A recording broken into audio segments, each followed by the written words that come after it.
The nature of being human is such, no matter where you are, what kind of achievements you have behind you, you're still longing to be something more. This something more, somebody may think more money, somebody may think more wealth, somebody may think more pleasure, more love,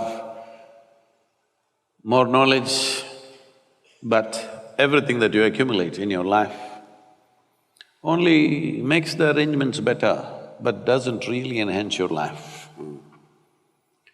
So whether it is consciously articulated within a human being or not, but every human being is longing in some way to enhance their lives. Somebody thinks it'll happen by going to the temple, somebody thinks it'll happen by going to the bar, somebody thinks it will happen with prayer, somebody thinks it'll happen with dope. All of them are aiming for the same thing, whether it works or not is a different matter.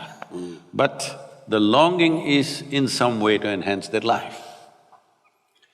So in this effort, in this longing within every human being, which can never be curbed, no matter what you do, what you give them, human beings will long for something more. So there is something within every human being longing to be beyond boundaries. Whatever the present boundaries, we want to go beyond it. Or to put it in other words, there is something within you which does not like boundaries. That's why you try to smash them.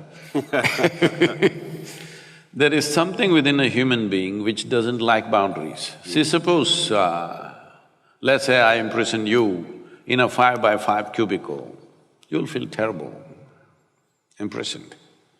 Tomorrow we will announce your liberation and liberate you into 10x10 cubicle. You'll feel wonderful for a day. And again you'll feel horribly imprisoned. The next day we will release you into a 100x100 cubicle. You will feel really great. But within 3 days, again, that is also imprisonment. It doesn't matter where I set the boundary. The moment you can feel the boundary, you want to break it. There is something within you which does not like boundaries. So, this longing finds various sorts of expressions. People try through music, art, sport, business. All these efforts are fine, every effort is fine. The longing is fantastic. Through intoxication, through stimulation, every way people try somehow to break their boundaries. But the important thing is, can you stay beyond boundaries? Or do you breach it just for a moment and again come back to the same format? So when this question comes up, there's a very… the Patanjali Yoga Sutras were written like this. It's one of the greatest documents on life, written in a very cryptic way so that scholars wouldn't get interested. That's the idea. Because once they get interested, they will write 10 different versions of the same thing. So Patanjali starts this significant document with half a sentence. The sentence is like this, and now yoga. That means you tried money, you tried wealth, you tried relationships, you tried love, you tried pleasure, you tried intoxication, you tried all kinds of things. Everything did something to you, but you know it is not settling you. And now yoga. Happy. So yoga does not mean twisting and turning. Yoga means union. That is, consciously you obliterated the boundaries of your individual nature. Because your individual nature is just your imagination. As you sit here, your boundaries of your body and your mind are just your making. Right now, constantly you're breathing. It is happening in many different levels, but in a most fundamental way, you're breathing. If you close your mouth and hold your nose, you understand you cannot live within your boundary. You have to breach the boundary every moment, otherwise you cannot exist. This is not just in the level of your respiration.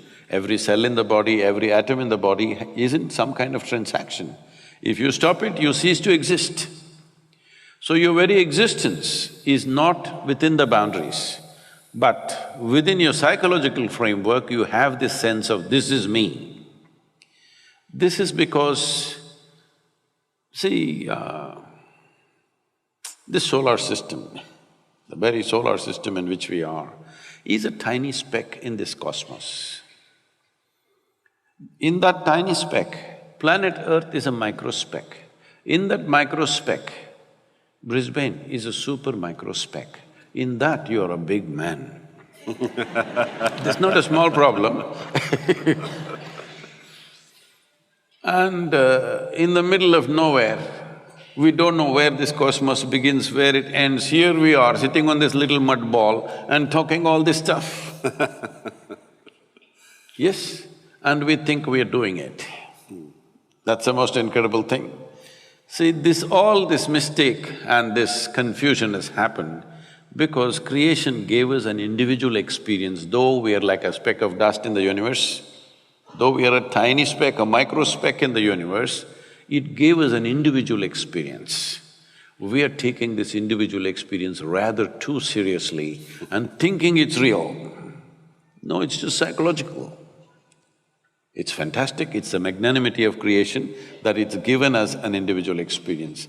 This does not mean you're actually an individual, you're not. You cannot exist for one moment without everything else around you.